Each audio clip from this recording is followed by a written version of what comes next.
Piyaasaa fi naannoo sanarraa namoonni 1,000 kaafamaniiru. Kantiibaa Adaanach Addee Adaanach kanneen kaafaman keessaa garri caalu mana gandaa keessa jiraatu jedhan.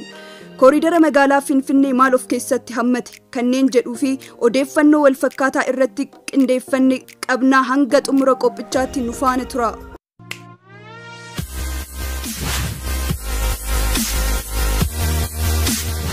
Magaalaa Finfinnee bakkee Piyaasaa fi naannawa ishee torban muraasa dura ijaarsa eegaleen namoonni 11,000 ta'an kaafamuu kantiibaan bulchiinsa magaalaa Finfinnee Addee Adaanach Abibee ibsanii jiru.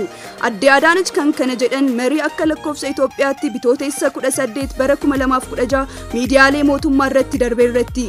Marii kana irratti ministeerri muummee Abiyyiif gabaasa yeroo dhiyeessan kan mul'atan kantiibaan Finfinnee walumaa gala nama 11,000 ni ta'a bakkee sanarraa yookaan Piyaasarraa gara bakkee wayyoo qabutti kan geeffaman jedhanii jiru. Jiraattonni kunneen misooma kooriidarii bakkeewwan akka Raas Mokonnin Dildii, naannawa muuziyeemii Adawaa, mana kitaaba Abrihoot, Addababaayii Teediroos hanga daandii Charchil daangessu kanneen ka'anidha. Misoomni kun Piyaasaadhaa ka'ee hanga kiiloo 4 kan gahu yoo ta'u lafa kiiloomeetira 8.1 akka haguugus ibsanii jiru. Addee Adaanach gabaasa kana irratti kanneen ka'an baay'ee kan ta'an jiraattota mana gandaa akka ta'anii fi kunniinis 1,989 akka ta'an ibsanii jiru. Jiraattota manneen 490 kana dura eejensii manneen kiraa akka kooppireeshinii manneen dhaabbata jedhamu bulchu keessa jiraatanis bakkicha ka'anii jiru. Kantiibaan Adaanach manneen mootummaatiin ala manneen jireenya dhuunfaa, manneen daldalaa fi manneen amantaa akka kaafaman kan ibsan yoo ta'u walumaa galatti yoo ida'amu 300 akka ta'an himanii jiru. Mana amantaa akkamii akka diigame garuu osoo hin ibsin darbanii jiru. Gama kaaniin sheediiwwan, konteeneroonni fi suuqiiwwan mammaxxanoo ta'anis diigamanii jiru. Dabalataan dahoowwan yeroof jedhamanii ijaaraman 89 kaafamuun isaanis ibsamee jira.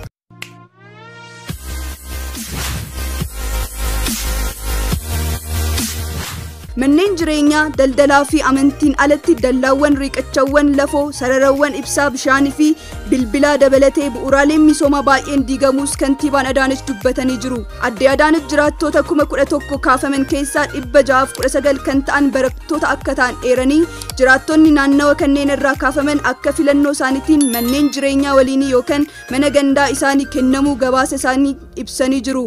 Namoonni koorporeeshinii manneenii keessa jiraataa turan ammoo karaa dhaabbatichaa bakka biraatti kiraa akka isaaniif dhiyaate ibsanii jiru. Haaluma wal fakkaatuun dhaabbilee daldalaatiifis bakka jijjiirraa yookaan ammoo bakkichumatti akka misoomuuf carraan kennamuu fi Addee Adaanach ibsanii jiru.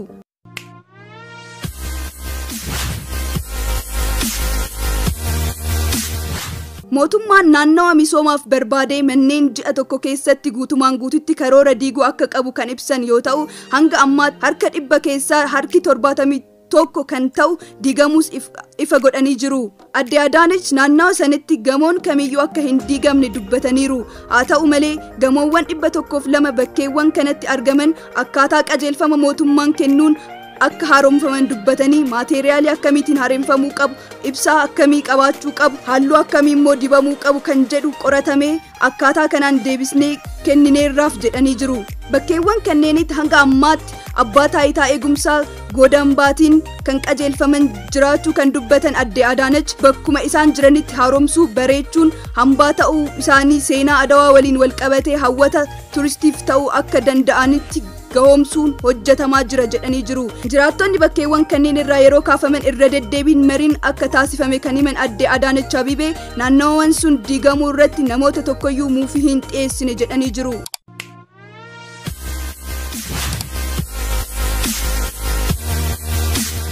Kantiibaan Finfinnee Addee Adaanach Abibee akka jedhanitti kooriidarri misooma magaalaa Finfinnee kallattiiwwan magaalattii 4 kan hojjetamu yoo ta'u kiiloomeetira 40.7 kan uwwisudha jedhanii jiru. Kan jalqabaa Piyaasarraa hanga 4 kiiloomeetira 8.1 kan uwwisu yoo ta'u 4 kiiloorraa hanga Magganaanyaatti kiiloomeetira 9.6 kan uwwisu ammoo kallattii misooma lammaffaadha jedhanii Meeksikoo, Saarbeet, Walloo Safarii fi Booleen ammoo ulaa misooma sadaffaadha jedhanii jiru. Booleerraa karaa Magganaanyaatti hanga CMC ammoo kiiloomeetira 10.5 dheerata. Kun immoo kooriidarii misooma arfaffaadha kan jedhan kan dhumaa booleerraa karaa Isxifaanos hanga 4 kiiloomeetira 3.7 kan uwwisuudha. Kooriidarawwan misooma kunneen daandiiwwan asfaaltii karaa lafoo bal'aa ta'ee fi daandii bishkileetii of keessaa qabu yoo ta'u akkasumas lafti magariisa ta'e gidduutti hafus akka jiraatu ibsamee jira.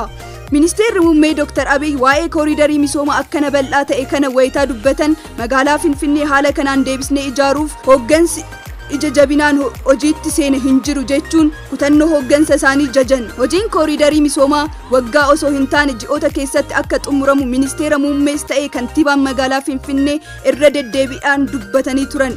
Ministeerri muummee Abiy hojiin kun magaalattii diiganii ijaaruu adda miti waan ta'eef maallaqa guddaa akka gaafatu dubbatanii ta'us maallaqa hangam akka fixuu fi maddi maallaqa ijaarsa kanaa maal akka ta'e hin ibsine.